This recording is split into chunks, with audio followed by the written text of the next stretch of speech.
Indiana coming off a 2-10 season, 0-9 in the Big Ten. They have changes at coordinator. Haven't seen them play yet, but what are you most looking forward to against Indiana on Friday night?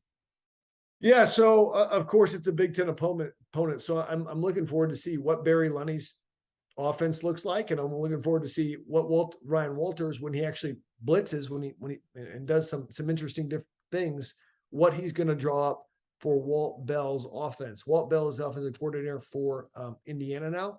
You know, he was the UMass coach, but he's also the Maryland coach under DJ Durkin. And so I've seen Walt Bell coach, and you know, they're going to air it out. They're going to spread the football out. They're going to air it out. They're going to run the football out of spread formation.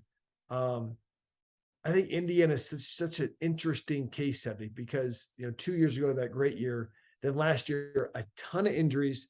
They lost a lot of guys. They've also recruited decent over the last 2 or 3 years. So some of those guys are older. So you're kind of like, Tom Allen's usually got those guys ready to play. And with Indiana, usually they're in their games into the second half. Not last year, but they're always into the game in the second half. I would not be surprised to see this game come down to the fourth quarter. And really, it's going to be a question of who can finish. For a while there, Indiana was at a time where they lost tons of close games in 2018, 2019. I did a lot of those games, couldn't get over the hump. Illinois was kind of there last year, right? Lost a lot of close games. We talked about Tommy DeVito. Can he get 5 to 7 more first downs? He did last game. Can he do it in this game with his legs, with Isaiah Williams, with Chase Brown? Can they get those first downs? And what's Barry Lunney got up his sleeve? I'm surely he's got more than what we saw in the first game against Wyoming. So Jay, is somebody that saw a crowd that I thought had some energy in it. Winning this game would not only be important for the season, but I think if you win this game, you get one in the Big Ten, of course, you get one towards a bowl game, but that could be a fun crowd against Virginia. I think this is a big game for Illinois to win, to kind of build some buzz, build some momentum, build some confidence. Absolutely. I think this game, it's your first conference game, first off. But second off, you did everything that you need to do in week 0. Now, as we go to week 1, which is your second game, to get a conference victory like they did last year against Nebraska in week 0, to start out 1-0, to beat a neighboring state, right? I mean, Indiana is a team that we're going to battle some guys, at least out of Florida, for, right? Because, I mean, we battle similar guys out of Florida and Georgia that we want to get against Indiana.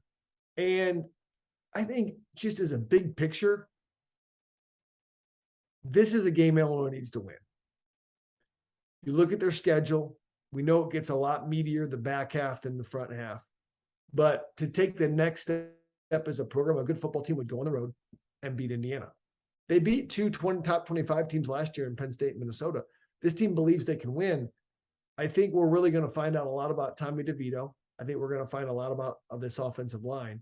I hope the defense continues its progress and as good as advertised, but I do think it's going to build a lot of momentum for that Virginia game. And there's no way they're looking past Virginia after what happened last year. I mean, there's no way, even if Tony Ellitt's the new coach. And then you go into kind of a bye week, kind of long week, because Chattanooga's on Thursday, and then there's like another little half bye week. So they've got Brett really schemed up the schedule well if he can win, right? So he's got to figure it out.